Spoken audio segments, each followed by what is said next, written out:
wa kwetu, mimi sijakubali. Mimi sijakubali chochote.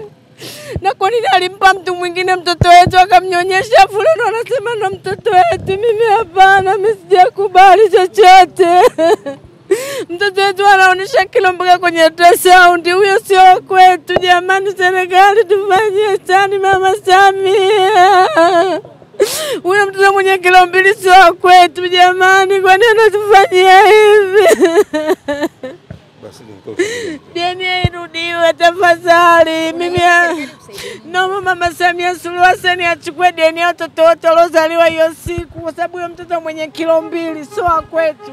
Mimi kwa majina ninaitwa George Onyango Daniel, ni afisa sheria kutoka Wizara ya Katiba na Sheria, ambaye niko hapa Arusha kwenye kampeni ya Mama Samia Legal Aid, ambayo ni msaada wa kisheria kwa wananchi wote. Huu msaada unatoka bure.